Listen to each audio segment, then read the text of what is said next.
MLC ఎన్నికల నేపథ్యంలో ఆంధ్రాలో చంద్రబాబు సర్కార్ అక్రమాలకు తెరతీసింది. గెలిచే అవకాశం లేని చోట అభ్యర్థులను నిలబెట్టి ధనబలంతో, అధికార మదంతో ప్రత్యర్థి పార్టీ ప్రజాప్రతినిధులను ప్రలోభాలకు గురిచేసి, లేకుంటే కిడ్నాపులు చేసైనా వారిని బెదిరించి తమ అభ్యర్థి గెలిచేలా కుట్రలు పన్నుతున్నాయి. ఈ నేపథ్యంలో కడపలో వైసీపీ తరపున స్థానిక సంస్థల ఎమ్మెల్సీ అభ్యర్థిగా వైఎస్ జగన్ చిన్నాయన వైఎస్ వివేకానందరెడ్డి బరిలో నిల్చున్నారు. కడపలో వైసీపీకి బలం ఎక్కువగా ఉండడంతో టీడీపీ నాయకులు చంద్రబాబు ఆదేశాల మేరకు తమకు అనుకూలంగా లేని ప్రజాప్రతినిధులపై దాడులకు తెగబడుతున్నారు. దీంతో వివేకానందరెడ్డి టీడీపీ నాయకులకు గట్టి హెచ్చరిక చేశారు. టీడీపీ నాయకులు తనతో కానీ తన కుటుంబంతో కానీ రాజకీయంగా ఎదుర్కొని తేల్చుకోవాలని వివేక్ సవాల్ విసిరారు. అంత కసి ఉంటే తనపైన, తన కుటుంబం పైన తీర్చుకోవాలే గాని స్థానిక సంస్థల ప్రజాప్రతినిధులపై దాడులకు తెగబడటం నీచ రాజకీయాలకు నిదర్శనమని ఆయన మండిపడ్డారు. స్థానిక సంస్థలకు చెందిన ప్రజాప్రతినిధుల కుటుంబాలను అంతమొందిస్తామని టీడీపీ నేతలు బెదిరించడం ప్రజాస్వామ్యంలో పనికిరాదన్నారు. సాక్షాత్తు ముఖ్యమంత్రే ఇలాంటి చర్యలకు దిగమని చెప్పినట్లు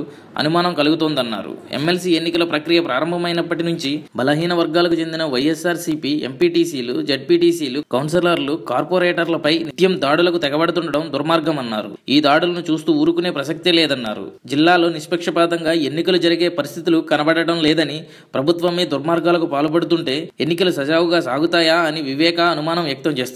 జిల్లాలో అధికార పార్టీ కొనసాగిస్తున్న అరాచకాలు, దౌర్జన్యాలు, దాడులపై ఎన్నికల కమిషన్ కు ఫిర్యాదు చేస్తామని తెలిపారు. ఎన్నికలను సజావుగా నిర్వహించడానికి వీలుగా జిల్లాకు ఎన్నికల పరిశీలకులను పంపించాలని కోరామన్నారు. చిన్నాయన హెచ్చరించడంతో కడప తెలుగు తమ్ముళ్ల మైండ్ బ్లాక్ అయినట్టయింది.